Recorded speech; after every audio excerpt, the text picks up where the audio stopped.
അപ്പം അള്ളാഹ്ക്ക് നൽകേണ്ട ഒരു ഇബാദത്ത് മറ്റൊരാൾക്ക് നൽകിയാൽ ആരായി ആലിഹത്തായി. മനസ്സിലങ്ങനെ അള്ളാഹിനെ പോലെ ഇലാഹാണെന്ന് വിശ്വസിക്കേണ്ട ആവശ്യമൊന്നുമില്ല.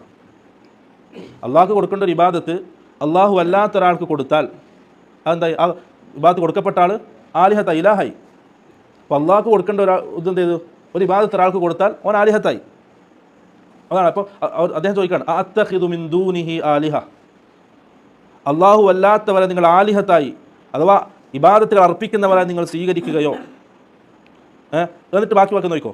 ഈ യുരിദിനിർ റഹ്മാനു, അള്ളാഹു ഉദ്ദേശിച്ചാൽ, ബിദുർരിൻ, നിങ്ങൾക്കൊരു പ്രയാസം ഉണ്ടാകാൻ അള്ളാഹു ഉദ്ദേശിച്ചാൽ, ലാ തുഗ്നി അന്നീ ശഫാഅത്തുഹും, എനിക്ക് അവരുടെ ആ ആലിഹത്തുകളുടെ, അള്ളാഹു അല്ലാതെ നിങ്ങൾ ആരെയാണോ തേടുന്നത്, ആരെയാണോ ആശ്രയിക്കുന്നത്, അവരുടെ ശുപാർശ, അവരുടെ ഷഫാഅത്ത് ഒരു ഉപകാരവും ചെയ്യൂല. ഇവിടെ ആ മനുഷ്യനെ തൗഹീദ് പഠിപ്പിച്ചു കൊടുക്കണം. അതല്ല ആ നാട്ടുകാർക്ക് എവിടെയാണ് പിഴവ് സംഭവിച്ചതെന്ന് ഈ ആയത്തിൽ മനസ്സിലാവും. എന്തില്ല? അവർക്ക് അള്ളാഹിനെ അറിയാതെ പോയിട്ടില്ല, അള്ളാഹുവിനെ അറിയാതെ പോയിട്ടില്ല. മറിച്ച് അള്ളാഹുവിന് പുറമെ അള്ളാഹുവിന് കൊടുക്കേണ്ട ചില ഇബാദത്തുകൾ എന്ത് ചെയ്തു? മറ്റുള്ളവർക്കും കൊടുത്തു. എന്തിന്? അവരിൽ നിന്നും ശുപാർശ പ്രതീക്ഷിച്ചുകൊണ്ട്, അവരിൽ നിന്നും അള്ളാഹുവിൻ്റെ അടുക്കൽ ഷഫാഅത്തിനെ പ്രതീക്ഷിച്ചുകൊണ്ട്. അദ്ദേഹം പറയുന്നത് എന്തില്ല? അള്ളാഹുവിൻ്റെ അടുക്കൽ എനിക്ക് അവരുടെ ഷഫാഅത്ത് യാതൊരു ഉപകാരവും ചെയ്യൂല.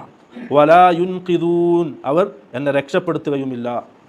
വളരെ വ്യക്തമായിട്ട് അദ്ദേഹം തൗഹീദ് പറയാണ്. നമ്മൾ മക്കത്തെ മുശ്രിക്കീങ്ങൾ ഒരിക്കലും എന്തില്ല, അവരാരാധിച്ചത്, അവർ അള്ളാഹുവിന് പുറമെ ഇബാദത്തുകൾ ചെയ്തിരുന്ന ആൾക്കാർ അള്ളാഹുവിന് തുല്യരായ ഇലാഹുകളായിട്ട് അവർ മനസ്സിലാക്കിയിട്ടില്ല. അവരങ്ങനെ മനസ്സിലാക്കിയിട്ടില്ല, അങ്ങനെ വിശ്വസിച്ചിട്ടില്ല. ഒരിക്കലും അള്ളാഹ്ക്ക് തുല്യരായിട്ട് എന്തില്ല, അവർ വിശ്വസിച്ചിട്ടില്ല. നമ്മുടെ നാട്ടിലെ ചില ആൾക്കാർ പറയും, ആര്? ഖബറിൻ്റെ അടുക്കലേക്ക് പോകുന്ന, ജാറത്ത് പോയിട്ട് ദുആ ചെയ്യുന്ന, മഹാന്മാരുടെ ഖബറിൻ്റെ അടുക്കൽ പോയിട്ട് ദുആ ചെയ്യുന്ന, ഇസ്തിഗാസ ചെയ്യുന്ന ആൾക്കാർ പറയും, അള്ളാഹു കൊടുത്ത കഴിവിൽ നിന്നാണ് നമ്മൾ ചോദിക്കുന്നത്.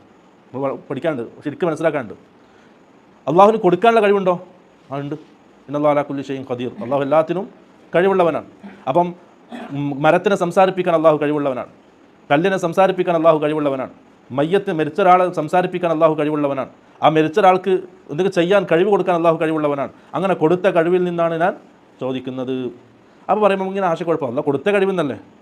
ഒന്ന്, വമൻ അദ്ലമു മിമ്മൻ ഇഫ്തറ അലല്ലാഹി കദിബ, ഏറ്റവും വലിയ ദുൽമായിട്ട് അള്ളാഹു പഠിപ്പിച്ച എന്താണ്? വമൻ അദ്ലമു മിമ്മൻ ഇഫ്തറ അലല്ലാഹി കദിബ, അള്ളാഹിൻ്റെ പേരിൽ ആരോപണം നടത്തുന്ന ആൾ അവനേക്കാൾ അക്രമി ആരുണ്ട്?